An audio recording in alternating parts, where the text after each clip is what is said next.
Your calls for Lisa Briggs at the Bruce Company today. The number to call is 270-9933. Hi, Lisa. How are you?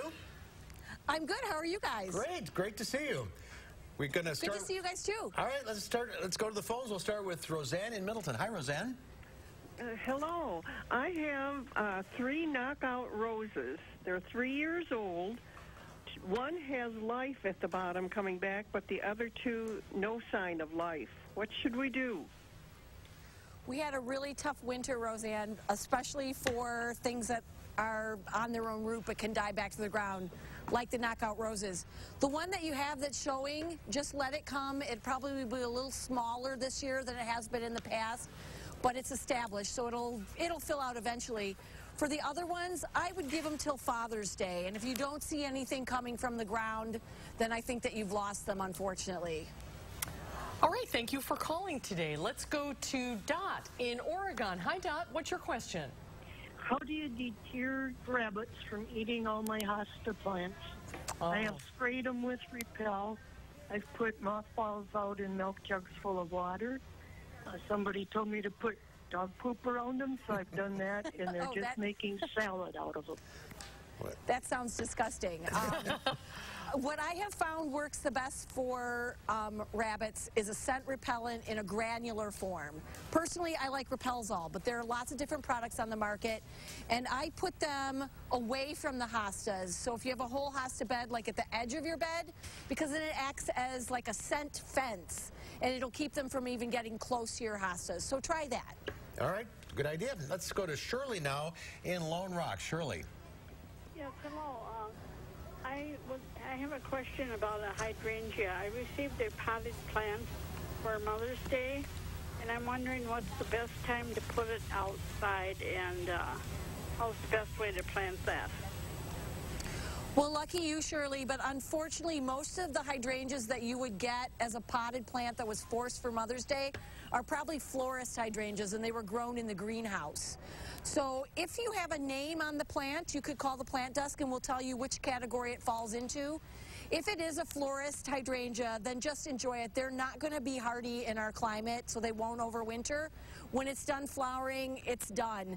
If you did get a hardy one, then you can plant it out anytime. Most of them like a spot that's got some sun in the morning and shade in the afternoon. Oh, I love hydrangea. So if it's got like a woody stem, that's one that can go outside, right? Yes, usually. Okay. Okay. All right, let's go to Rebecca in Middleton. Hi, Rebecca. What's your question? Hi there. I planted 2 Chicago hardy fig trees outside. They were rated for our zone last summer. Wrapped them in burlap, tried to seal them up really good for the winter, peeled everything off.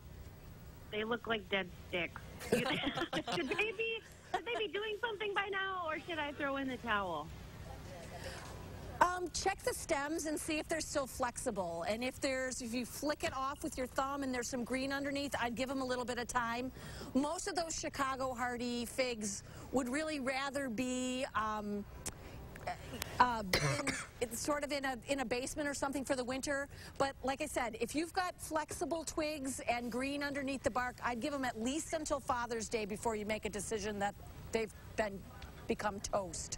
All right, let's go to Betty in Madison. Hi, Betty. Hi. Hi, what's your question? Hi. I have begonias, and I have a terrible time getting them to grow. They're not overwatered. I plant them and give them a little water, and now they're dying. What do I do? Do you grow them from tubers, Betty, or do you buy plants? No, she's gone. Okay. If you're growing them, if she's trying to grow them from tubers, they're really susceptible to rotting. They're like a little dish, and if they get water in that little concave space in there, they rot really easily. If she's growing them from plants, just make sure that they dry out a little bit between watering, and make sure that they're in a morning sun location and protection from the sun in the afternoon, because they can dry out pretty quickly in an afternoon sun location. All right, very good. Let's go to Maria in Madison. Hi, Maria. What's your question? Yes, I would appreciate very much if Lisa could give me some tips on how to propagate a magnolia tree. So some magnolias, like saucer magnolias or the straight star magnolias, they do go to seed. And in the fall, you'll see this kind of lumpy red growth where the flowers used to be. And when you open that up, it's full of seeds. So you could try growing it from seed. As far as doing like cutting, grafting and things, that is not my area of expertise. That's a really specific science, and so I would definitely check for that on the internet. But collect some seed and see what you get from seed. You might get something really fun. Interesting. All right, Danny in Edgerton. Hi, Danny. What's your question? Danny, you there? Yes, I am. What's your question? What kind of plants are non-toxic to cats? Oh, there's a whole bunch of different things that are toxic or non-toxic to cats. If you want to email us at the plant desk, we can send you a whole list of things. And it's plantdesk@brucecompany.com, and they'd be happy to send you a list.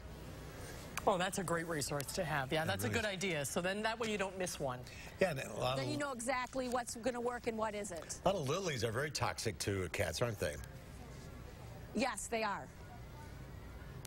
All right. Well, thank you, everyone, for calling. Thank you, Lisa, for your time. Thanks, Lisa. See you next time. Thank you. Got a lot of questions in. We'll be right back.